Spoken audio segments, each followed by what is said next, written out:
All right, guys. I'm here with Luke Alexander, good friend of mine now, and hick turned businessman. What do you have to say for yourself, Luke? This is going to be amazing. This is going to be great. I'm happy to be doing this. Contrary to popular belief, because everyone sees you in our vlogs, but everything we show Sanjay in our vlogs is like, we just act stupid, but Sanjay's probably like the smartest person I've ever met. So like, contrary to popular belief, you're very intelligent. Thank you, bro. So I know you've been doing podcasts lately. A lot of them are going to ask you about your story, how to make money, stuff like that. Obviously, we'll get into some of the more serious stuff towards the end. But first, Luke, you're a very polarizing guy on Twitter. People have opinions about you. I want to know, and I'm sure a lot of people out there want to know, what Disney princess are you and why? Disney princess? Yeah, which Disney princess? Who's the one from Frozen? Elsa. Elsa? We'll get into the more serious questions now. Erectile dysfunction, does that scare you? Yes. I mean, like if I'm an old man and my shit doesn't work, yeah, that'd be terrible. Okay. All right. Now we'll actually get into the serious questions. Would you rather be bald or not be able to smell, and why? Probably bald. No, smell. I lost my smell a while from COVID anyway, so it wasn't that bad. Okay. All right. Now I'm actually going to get into the real questions. So we'll keep this podcast a little less orthodox than usual. Like, I'm not going to ask you about your story or anything because you already talk about that. One thing that me and Luke are always kind of on the same page with is we both lean into the conspiracy theories a little bit. So I want to ask you, where do you see the world going 10 years from now? Do you think it's going to be dystopian? Do you think some of this stuff's true? How do you feel about where the world's going for the next 10 or 20 years? I thought that was going to be a goofy question again. You caught me off guard. 10 years, I don't think it's going to change too much, but it's definitely accelerated. I think since the C-19 happened, everything's been accelerated a lot. And that timeline for when stuff is going to get crazy, if you believe it will, I think has been sped up a lot. So 10 years is probably going to be, think of 10 years, right? 1990, or even 2000 to 2010, nothing crazy really happened at all, right? Yeah. But the last 3 years have been nuts. So imagine that accelerated over the course of 10. I think that's what's going to happen. So I don't know, World War III, economic collapse, I have no idea. So what do you believe in when it comes to the social credit score, CDBC? It's going to happen. It's going to happen for sure. It's just a way to control people. And tell the viewer a little bit, what does that mean? What does it entail? How is it going to affect people day to day if stuff like that does happen? Well, okay, so imagine right now you can get canceled. I can talk about this very well, okay, yeah. Especially the last couple of weeks. So imagine you can get canceled and you get quote unquote canceled, but it's done by someone who has power over your social credit score, quote unquote. Mm-hmm. It affects your money. It affects your ability to spend things. It affects your ability to access different things. If cars are all electric and your social credit score is attached to everything, you're not allowed to leave your house now, or you're not allowed to drive. That's a very, very possible reality, and honestly, one we're headed towards, which is kind of scary.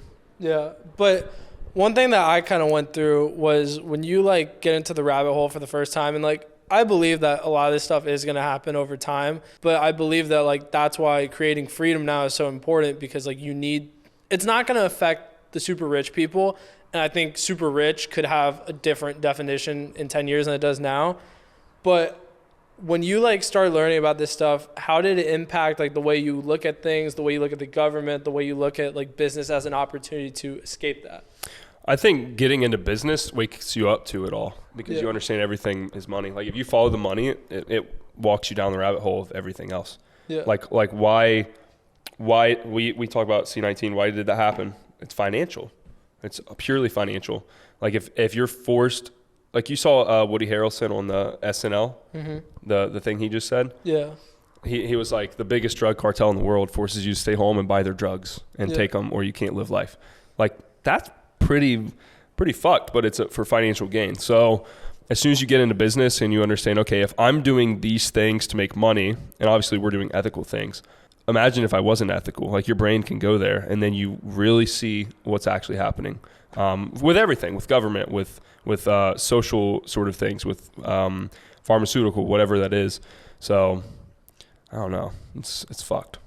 And like a little bit more about business just being like the vehicle towards freedom, because like obviously you came from rougher upbringing, like you don't want to go back to a life that constrains you. So like how do you think about business when it comes to like, I feel like the world and kind of like the way it's going, it's a little bit of like a ticking time bomb. It's like if you don't find a way to sustain your means and live the life that you want within the next 5 to 10 years, it's going to become way, way harder to do. 100%. So like, I mean, business is the easiest way to build wealth quickly. Yeah. There is absolutely no other way than business or entrepreneurship. And if that's the case, you need the money because money buys you power. Money buys you freedom. It buys you the ability to do whatever you want or whatever you need to do. So imagine a world that is controlled and has social credit scores, but cool, you have millions of dollars in the bank. You have a landing strip, you have a PJ, you have a farm, you have your own animals, your own food source, your own water, and you live in the middle of nowhere in Montana. Like, are you going to have to listen to other people? Probably not, you know? You have a doomsday bunker. Like money can buy those things, whereas if you don't have those, like, what do? Nothing. You're basically in control of whoever is more powerful than you are, which is a big reason. I mean, obviously, it's not the only reason to make money. You don't want to get too like doomy, gloomy all the time, but it is a reality. We've talked about it a lot. Like when I did the podcast with him, we talked about that a lot. You really got to build wealth right now because, like you said, it's going to be hard. 5 to 10 years, even it's going to be a lot harder than it is now. When regulation comes in for everything, and I can't imagine doing what we did in 10, 20 years. That'd be terrible. But it's very, very important. One conversation that I had with someone a while ago is like, obviously, like we see the world in a different way to a certain extent, but I think that if you gave a lot of America, maybe 70% of America, $5,000 a month, $7,000 a month, and you were like, we'll give you this money like almost as a stimulus check, like that's your allowance from the government, as long as you comply and you don't do these things, you don't, overuse your climate or your carbon carbon tax or whatever. Like all your meat tax, all this stuff that people talk about. Do you agree with that? Like, do you think that a large majority of the country would just? Oh, they would, bro. They stayed home. Home. How much was the stimulus check? It was like $1,200. Yeah, I didn't even get mine because apparently my taxes didn't go through that year. But yeah, they stayed in their house for how many months? Like I can't remember. Several months. Depends where you live. Like up to like a year and a half almost. For $1,200. Yeah. That's nothing. Like we spend $1,200 a week on ojo de agua for breakfast. Yeah. You know what I mean? But they would because like you're right. And it's literally just a mental thing. It's how much do you know? You don't know what you don't know. And those people don't know anything. They're living in a level of like, this is all they know, when in reality it's so much bigger. And if it's all you can fathom is like, oh, I just need $1,000 a week or $1,000, which is $1,000 a week, $4,000 or $5,000 a month to live. Yeah, I'll do whatever the government says. Yeah. Like 90% of the country would do that.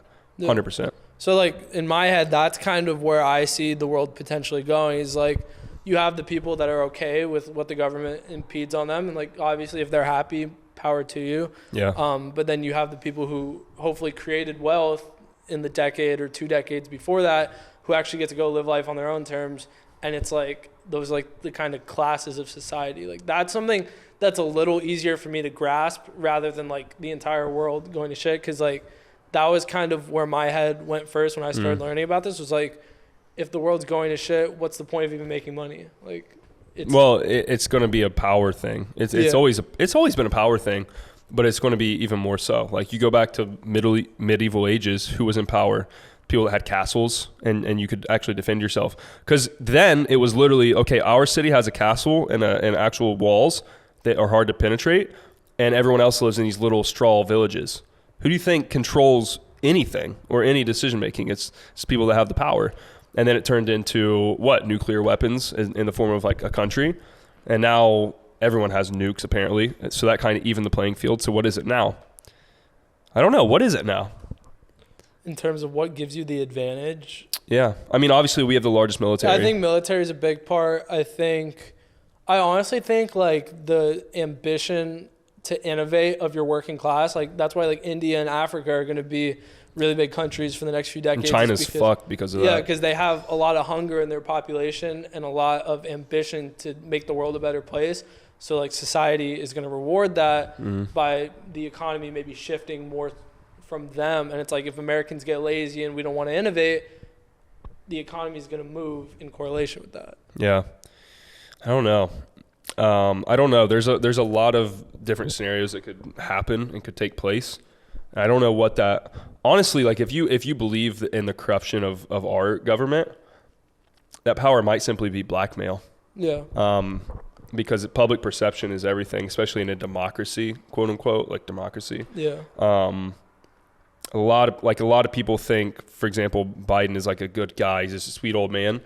Bro, there's documented proof of his son doing crazy shit, deals in Ukraine, big money flowing in for a completely like illegal activity that should not be taking place, and that's the leader of our country. You know what I mean? Yeah.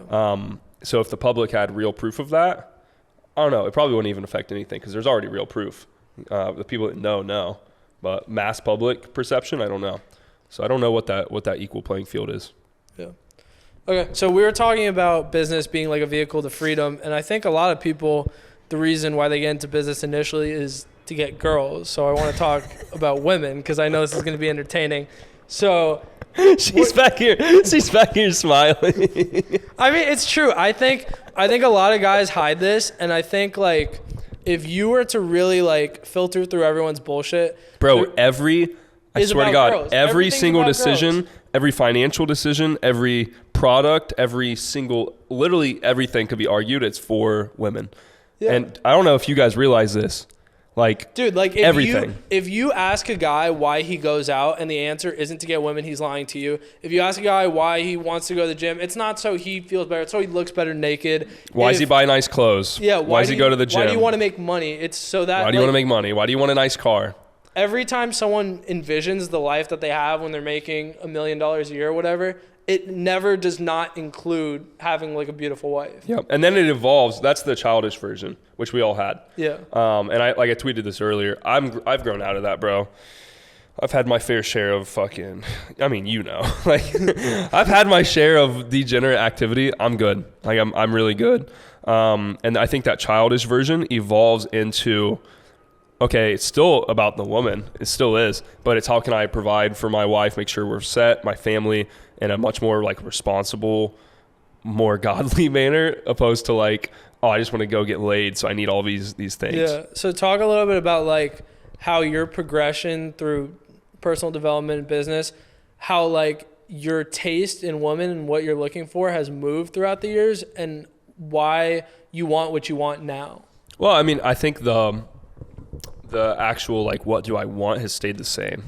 It always has, because I was raised right, and I was obviously raised by a single mom, so she instilled like this is what a good woman is what you need to look for. But you're not always looking for the good woman, like especially when you're just being an idiot. Yeah, you're not looking for that. We all know what you're looking for, you know. So it hasn't really changed, but myself has changed for sure. Matured for sure in that realm from like I genuinely feel bad, and you don't realize it until afterwards, after the fact. Like we've talked about this. Like, bro, I've hurt a lot of girls. Yeah. Like actually, if you think about it, I've hurt a lot of girls, and especially we constantly talk, or at least I know. Yeah, we talk about this. It's like, oh, we don't want girls with daddy issues. We don't want girls that have had past relationship trauma, that stuff, right? For obvious reasons. We do that to them. Yeah. Like I know I have, you know? So now I'm like, okay, I got to stop doing that. And have much more, I don't know if the word is godly, or much more, I don't know what the word is, much more like focused sort of relationships with women, whether that's like an actual girlfriend or just hanging out with a girl, whatever. Like I don't want to do that stuff anymore. Like more intentional. Yeah, it's like empty, bro. It's very empty. I don't care what anybody says. I know everyone says women can't have hookups with other guys because they get attached. We don't necessarily get attached, but it still damages your soul, 100%. Yeah. I can say that confidently because I've experienced it. Anyone who says otherwise is full of shit. So 100%. Yeah, I remember hearing something, and it was like, I have a brain that's always leaned more towards like finance. Like I was always into like stuff like that since I was younger. And it's like when you do the whole like jumping around with girls, like obviously date around a little bit and like understand what you like, and you have to learn that stuff firsthand. But it's like, why not invest all of your time, your energy, your focus into one woman who's going to be like the father of your kids or the mother of your kids in this society, the mother of your kids, rather than like spending all like this entire decade from 20 to 30, just like 3 months with this girl, 2 weeks with this girl, 3 months with this girl. Like it's pointless. And then you get to, 30, 35, wherever like your cutoff is for getting married. And a lot of guys just marry like whoever's in front of them. Yeah. I mean, bro, if you really think about it, like obviously, I'm not gonna wait till I'm 30 to get married. I don't think I'm never gonna have a government marriage in the first place. But like when I choose like a woman to settle down with, it becomes harder to be happy with one girl the more you go through. And if you like, bro, thinking just myself in the last 12 months, let me use my memory. If I continued on this path until I was 30 years old, that's hundreds of girls. That is really not good for your soul. Yeah. That's not good for them at all. It's not good for your future wife because it's really hard for her to satisfy you in every realm if you've experienced hundreds of different girls. You know what I mean? Yeah. So I think it just is, it's a whole bunch of nothingness. It's a whole bunch of bullshit. And like usual, God is right. And we learned this too late.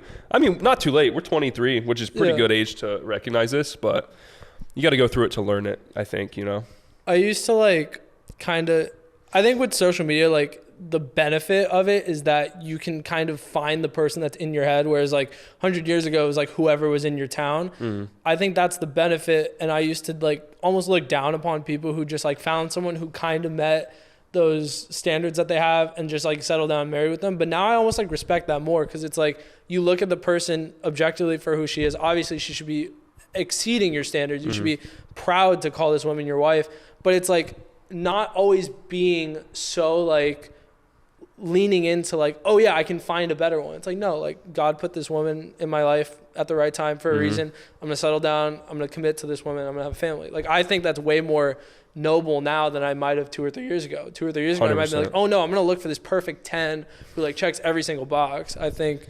100%. Who said this? Was this Ricardo? Was it Uncle Ricardo? If it was Uncle Ricardo, it's probably gas. I think I don't wanna say it incorrectly. I think he said that the 7 and 8s are 10s, and the 9s and 10s are 6s. Yeah. Which is facts. I've experienced that firsthand. It's called hoflation. Yeah, hoflation. It's facts. Like, bro, I've been with some of the most beautiful girls that like you never even saw these girls in my hometown or like before I even moved to Miami. And I don't care how pretty a girl is if she is a bitch. Don't care. Yeah. Like if you make my life difficult, you cause me problems, you cause me mental stress, you don't like do nurturing like actual feminine things, then you're worthless. I don't care how hot you are. Like don't care. Doesn't matter. And we learned that the hard way. It's okay. We're still young, so it's like it's good to figure these things out. Next thing. I've talked about this with some of our boys, and like I kind of want to get your take on it. Do you ever see yourself running like a really big like Fortune 500 company, or is your goal just to kind of like get rich and like fuck off? No way. No shot. I can make the money I want to make without that. Yeah. You know what I mean? That's one path, but I really think I can make $1 billion without any public, any of that shit. Yeah. Even if it doesn't necessarily mean going public, but just like, do you ever see yourself running a company that has over 100 employees? Maybe, especially with software. Software is going to be a big focus for the next like 10 years. And that's going to have a lot of people because you got devs, marketing, product team. So 100, yeah, but like the difference between a 100-person team that's like our kind of business, like the lean sort of remote stuff, compared to like a 100-person startup is very different. It's very, very different.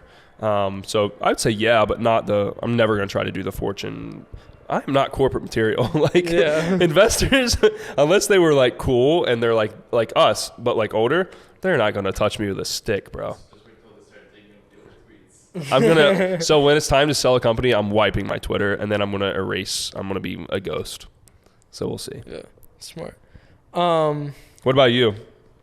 Dude, I don't know why, but like I'll literally never forget this moment. It was like sophomore year of college, like relatively recent, like 3 years ago. I remember one of my friends said that he wanted to be like a CEO, and I literally didn't understand how that was like a thing. Because I wanted to be an accountant back then. So I thought like you have to be like a really good accountant, or like your dad owns the company or some shit, and you just like ascend.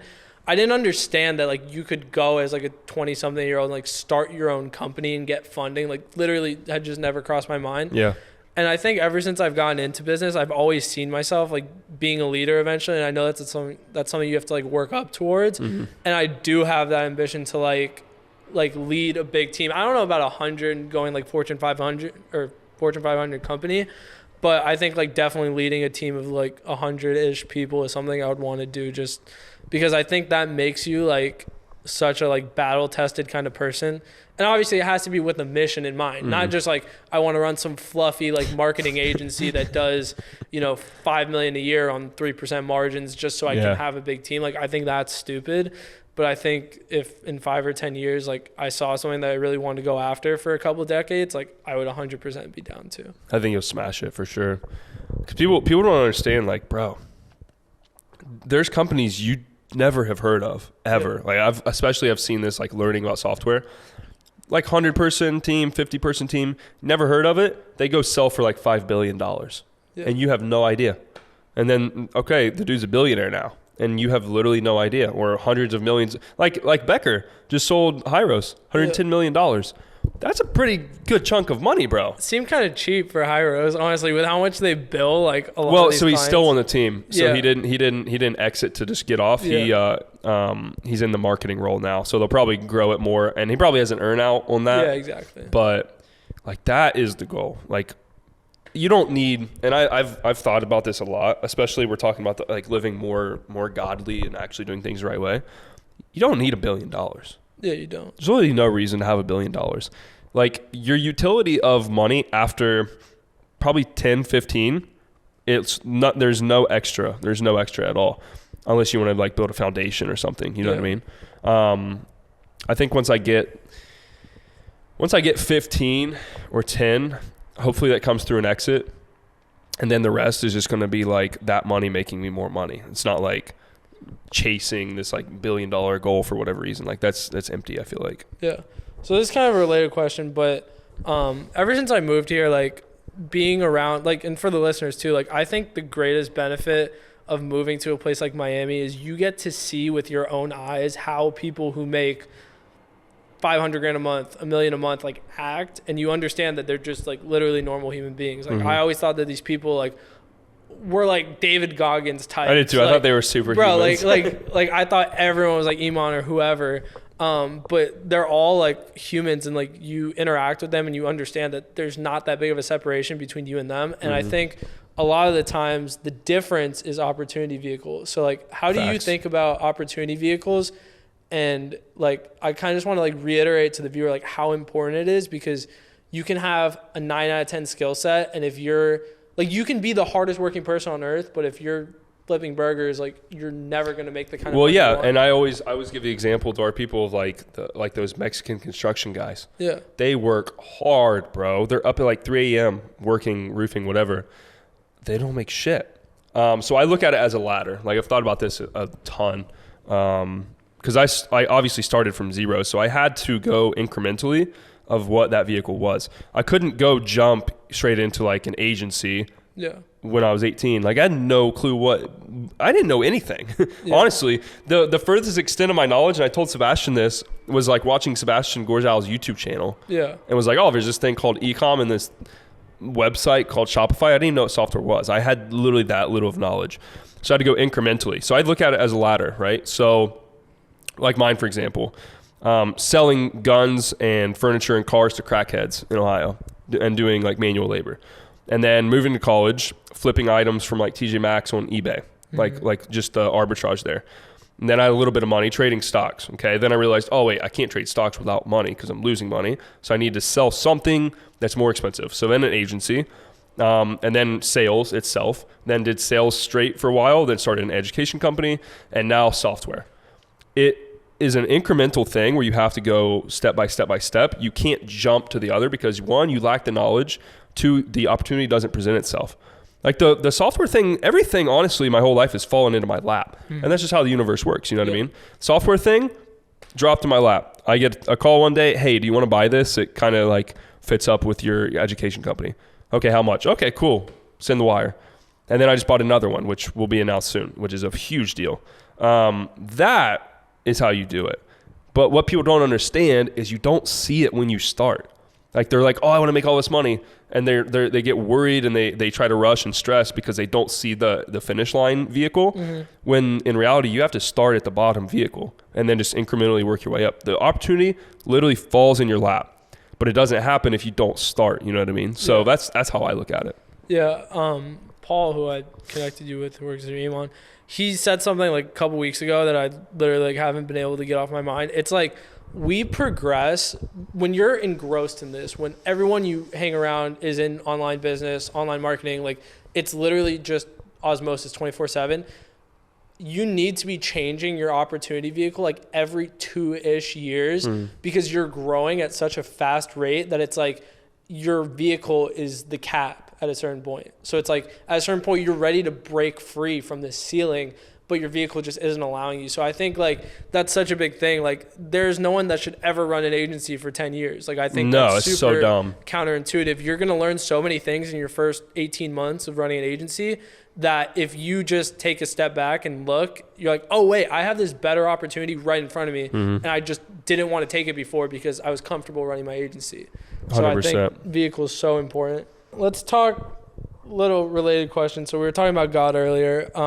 How much do you think like fate and God plays a part in business? Because I know like on surface level, it doesn't seem like that would have anything to do with it. But I think my theory, like just for preface, is anything that has to do with people, whether it's relationships or business, God plays a huge part in because he's putting these people in your life at the right time. And like I've seen that 100% play out in my life. Every single time I get an opportunity, it's because of a person that just happened to fall like in my immediate surrounding.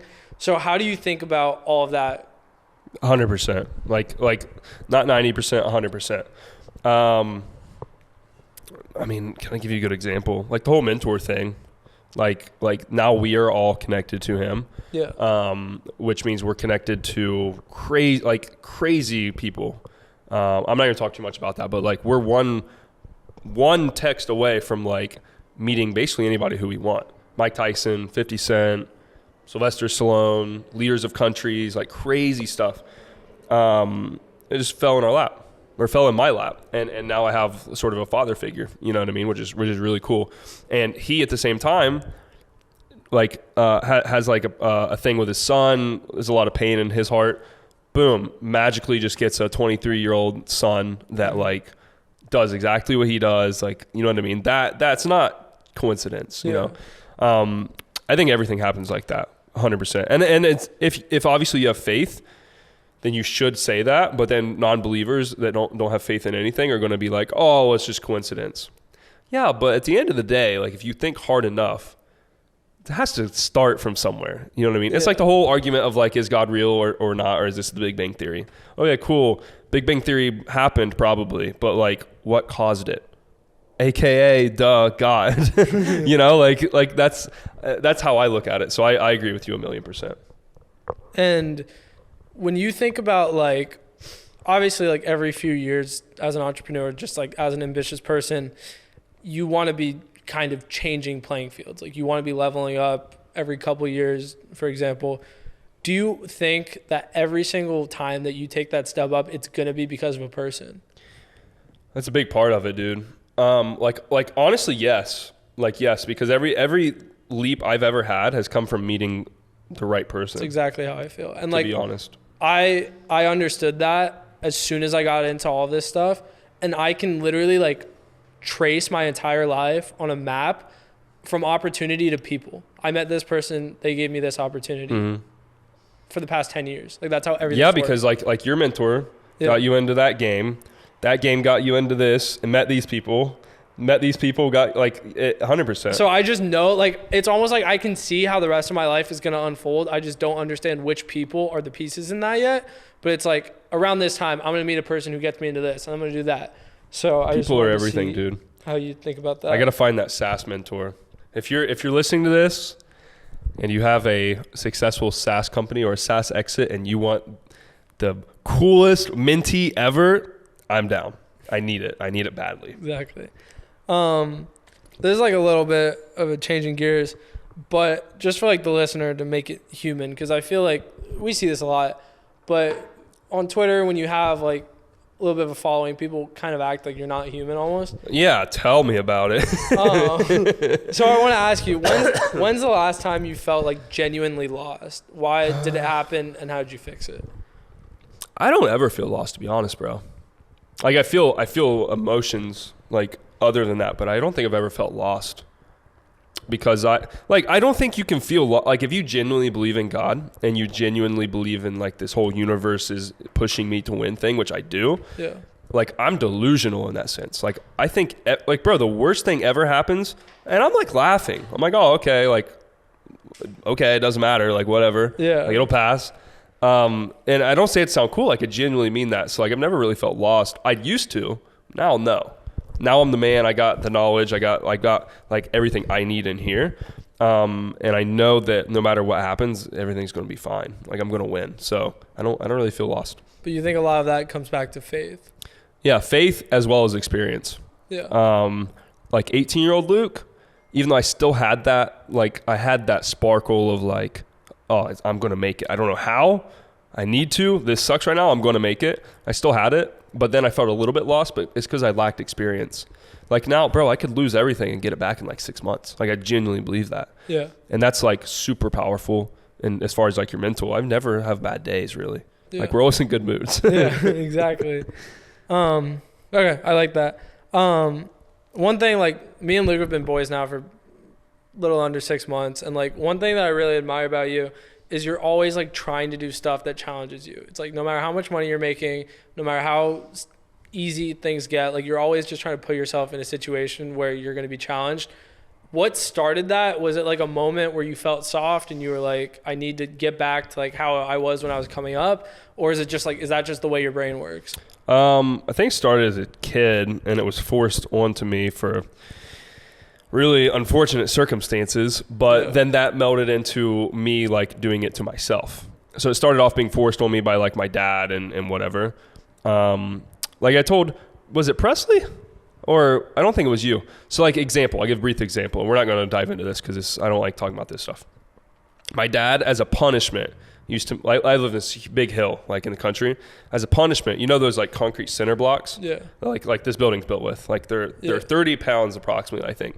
As a little kid, like 8 years old, would make me carry them down a hill, stack them like perfectly, carry them back up the hill, stack them back and forth. Like as a little kid. Yeah. And bro, do you know how like rough a center block is? Like it's not smooth. Yeah, so so I would like carry these and I would always like wedge them into my shirt to try to like support the weight, and it would like scrape me and it would cut me and it was terrible. Like that's one example.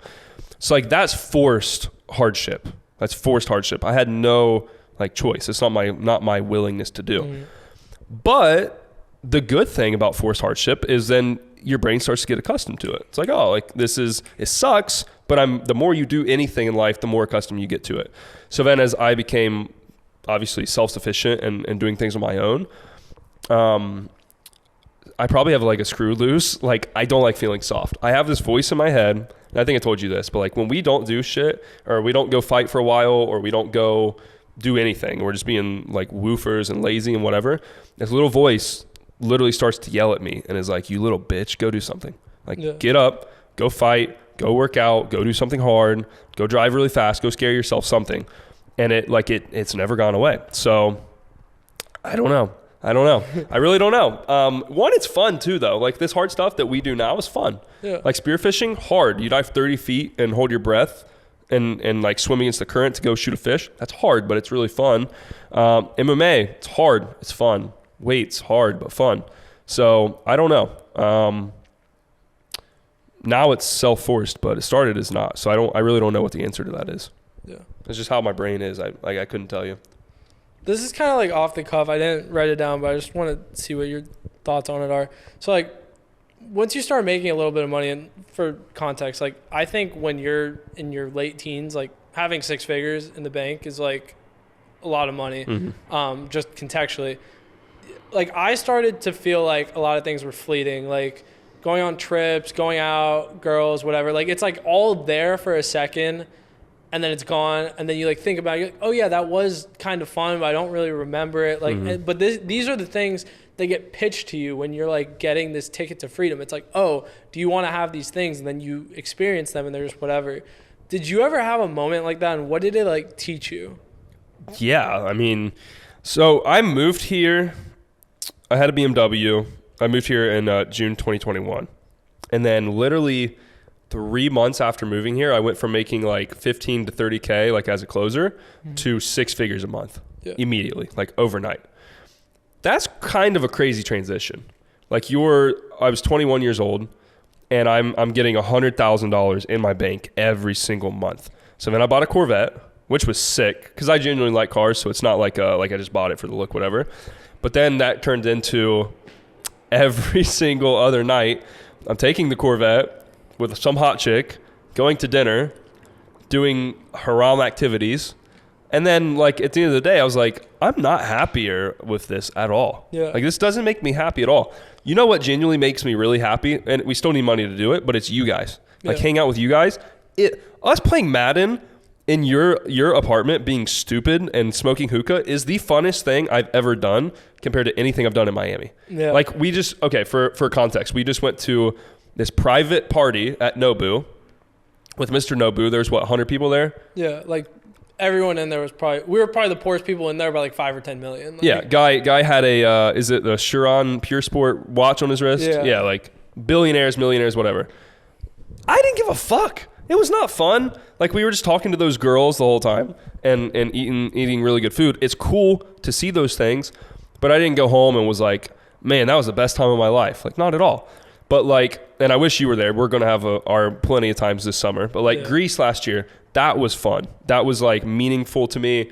Now every time I hear certain songs or I smell certain things or whatever, like I get hit with those emotions of that week, you know? That's what this stuff's good for. So you get sold all this shit. Who sells it to you? The people that profit from that. You know what I mean? Like the people that profit off of it. And I had my hand in that, like when I first started, because it's fun for a while. And I was like, oh, you guys got to go get model girls and this and that and whatever. I don't care now. Like I don't give a fuck. Like I don't care. Hanging out with you guys, having your boys, like doing stuff with people you actually care about and actually care about you. Like that's what matters, not the other shit. Yeah, I remember hearing this thing when I was like 14 or 15. It was this guy like reviewing an album, and he said like music is never about what the music is saying. It's about how the music makes you feel.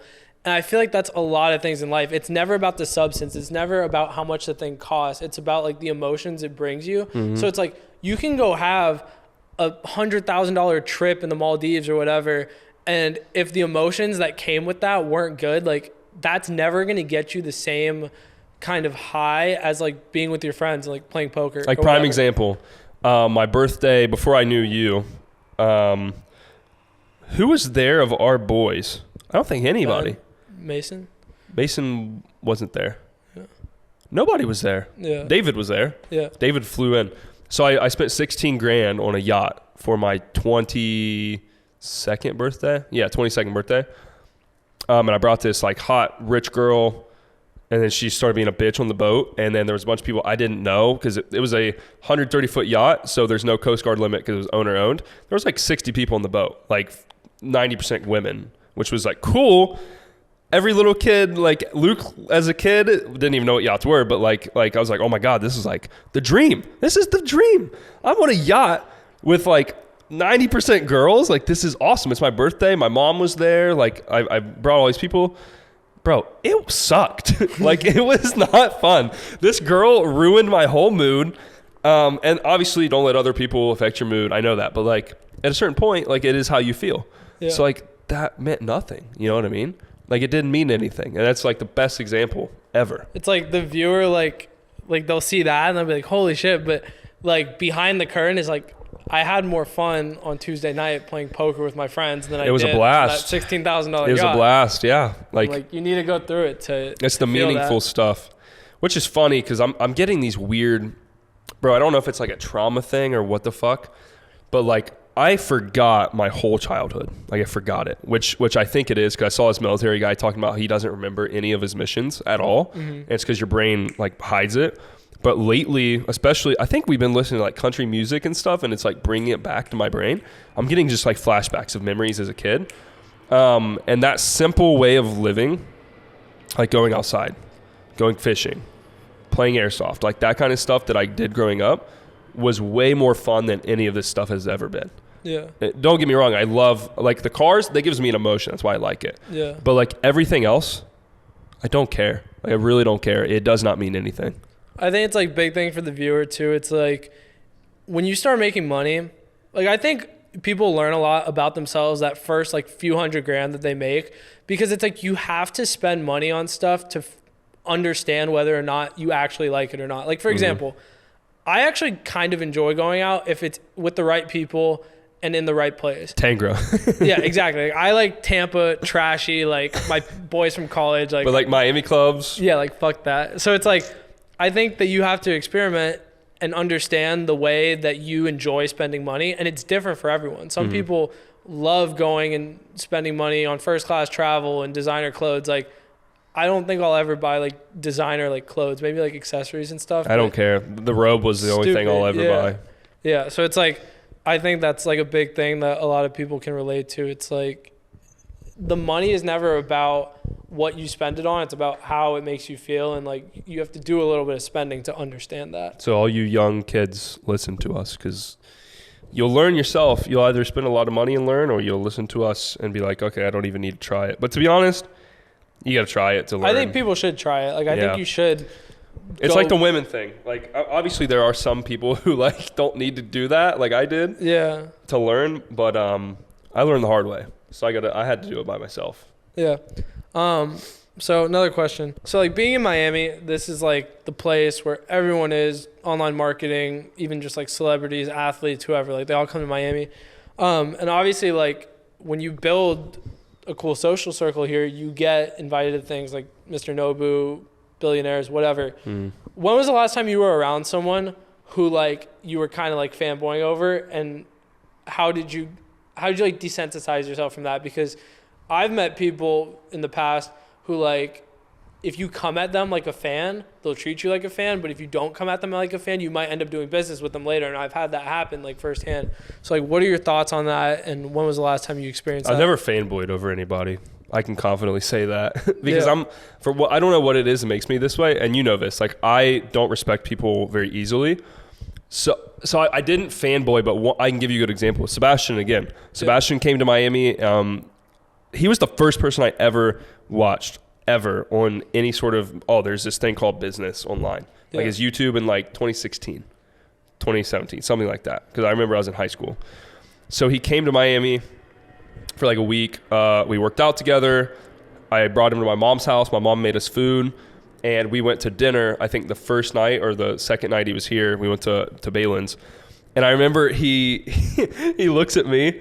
And I was driving around in my Corvette, whatever, right? But he looked at me when we were at dinner, and he was like, and I'll send this to him so he sees it. And he was like, I really, really want to like thank you for something. I was like, what? He's like, you didn't take a picture of me, like we're sitting here at dinner. And I was like, why the fuck would I take a picture of you? like we're at dinner. Why am I going to take a picture of you? And he was like, bro, you have no idea how many people I've met that like just want to take a picture of me to like go flex it online of like, oh, look who I'm at dinner at or with, or look who I'm hanging out with. And that didn't really cross my mind because I try to be, or I don't try to be, I think I am a genuine person. Like obviously I wouldn't say fanboy, but I got a ton of respect for him. Like he got me even to know what this world is that I now live in. And I told him that, and I was like, bro, I appreciate you so much. But that stuck with me, was like people always are taking pictures and trying to post it online immediately and whatever. And sometimes like that's what makes all the difference. Obviously you have to carry yourself a certain way for those people to like respect you in a way that's not like a fan. But it's like literally sometimes just not asking them for a picture, not like tagging them on your story or whatever so people see it. Like that is what makes the difference. I think the behavior is corny. Like I took a picture of Mr. Nobu, but it was only because of Poppy told me to, and he kind of made me. But like I was walking in that night, I saw Russell Brand. He was like me to you. He was like at the door of the Nobu Hotel. Yeah. I walked in and I was like, what the fuck? Is that Russell Brand? Like the dude that dated like Katy Perry? Yeah. And I just said, what's up, bro? And I walked away. I didn't ask him for a picture or nothing. I think it's corny. So like, it depends who you are. Like, do you want the clout for meeting people, or do you want to have genuine connection with people? Yeah. You know? And I think especially with business, like people watching this too can probably take something from this.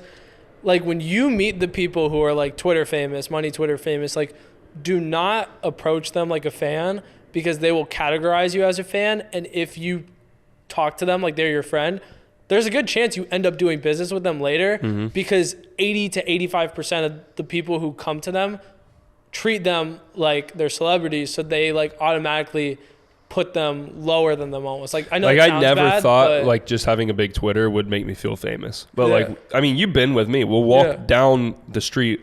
That one day you were with me, right? When we ran into like 4 people in a row.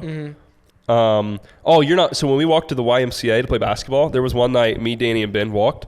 Literally 3 people yelled out of their cars, like random people. I have no idea. One yelled, "Yo, stop being a brokey, Luke," because he was on the webinar the night before. Yeah. And then 2 guys just like stopped me, like walking, and were like trying to like just being nice, but like from Twitter, bro. Little tiny Instagram, little tiny whatever. Like it's a real thing. So yeah, don't disqualify yourself, because like, you know that kid that talked to Danny at the convention? Yeah. It was like, bro, you know Luke? And he was like, is he really him? Like, bro, don't say that stuff. Yeah, you kind of shoot yourself in the foot when you come at people like that. Yeah. So that's like a good piece of advice. Okay, so this is my last question. So it's kind of like social circle kind of question, but obviously like the 5 of us, like me, you, Danny, Ben, Mason, like a lot of people see us from afar, and like maybe not me because I'm not really on Twitter, but they kind of look at that and it's like crazy to them. It's like, holy shit, like these guys are actually like like we aren't friends because of business. Like we're friends because of who we are, and like business is just something that we do together. Yeah. So like for the people watching who want something like that, how do they go about creating something like that? Make yourself valuable. And the most Philip, my one of our team members, asked me this the other day. He was like, bro, he's like, I think, fuck, how did he say it? I think he was asking like, how do I become like you guys? And like I don't have any. He's like, I'm not high level in business. Like I can't really add anything to you. And I was like, bro, like you're completely wrong. I was like, I don't care what you can add to me in business. I can teach you business. That's easy. But what I can't teach you is you being a loyal friend, you having character, you being honest, you always having my back. Like I can't teach you that stuff. You know what I mean? So like, especially you, I've told you this, like, bro, if I told you, yo, I fucked with the wrong girl. There's 5 dudes coming to beat my ass. Like, I need help. We're going to get the shit kicked out of us, but I need help. You'd be like, okay, I'm on my way. Like, you would not ask, you would, no second thought, you'd be there. Like, guys, I don't think people know this. So I wrapped my G-Wagon for an ad with Christmas paper in the heat. It was like 100 degrees. It was so hot. I had like no one to help me. And I'm like, Sanjay, will you help me wrap my G-Wagon in Christmas paper? He's like, okay, I'm on my way. Like, no questions asked. Like, you can't teach that. You can't buy that. Yeah. You know, like, that's what's valuable. So make yourself a valuable person. Be cool. Like, what is cool? Cool is all of us. We all have different talents, but like, we're all not the same. Like, bro, Mason kind of looks like a little kid. Like, people make fun of him all the time, right? But he is one of the smartest, most well-spoken, most creative, like coolest people I've ever met. Yeah. Cool isn't like the dude in a leather jacket and a motorcycle. Like cool is like your own sauce, like you're authentically you. You know what I mean? All of us have that. It doesn't matter. Like a lot of these dudes on Twitter are like, oh, Ben looks like he's gonna blow away in the wind, or like, oh, Phil Mason hit the gym and all this stuff. Like maybe it's to me. Like Mason just texted me. He was like, why is this idiot in my DMs? The one that's like fucking with me right now. But like, we're all cool in our own way, and we all got each other's backs, which is what I appreciate more than anything. Yeah, and like for the viewer too, like before I moved down here, I was almost like a little bit intimidated because I was big in a different industry that's not like that was what I did for the past couple of years before I got into like marketing stuff. And like I felt like I belonged there, but I was like almost a little like abrasive to the idea of like moving down here because I was like, I don't know if I'm gonna get along with these people. And like it's so true. Like if you just carry yourself a certain way and you just are that person that people can lean on, you know, like you're good at being a loyal person. You're good at keeping secrets. If someone tells you like you're a trustworthy person, you have integrity. Like that is so rare these days, and people are always willing to fucking backstab each other for a little bit of money. And like we have put that in like our friend group. Like I've made it very clear to like all of us, like I think that we should never compromise what we have for any amount of money. Like I don't care what it is. What we have is more valuable than $10 million, $20 million. So like we should never let money get in the way of it. And it's like, if you make that conscious decision beforehand, that money's never going to affect it. Then it's like we're not women. Like we're not just going to get mad at each other. Women's the other thing too. Yeah, like we've told girls get fucked before because like I'm not gonna say names, but like get fucked. Like you wanna cause problems with like our boys. Like okay, bye. Yeah. Like nothing. Like it's your brothers above everything else. Like that's how it has to be. Exactly. All right, guys. So that's all the questions I have today for Mr. Luke. Obviously, we're good friends, so like we've talked a lot of this stuff off camera, but this is just kind of like what I thought would benefit the viewer, and you know, just kind of push things along for in terms of brand. Yeah. Thanks, man. Of course, man. Hey. Wassa, just like the Crody press, I don't do no pasta. Link with Skull and cousin Jamie and y'all, then we dep on Gaza. Pasha, Sasha, pissed I was way too young at the time for slashings. You niggas spend too much time on captions, not enough time on action.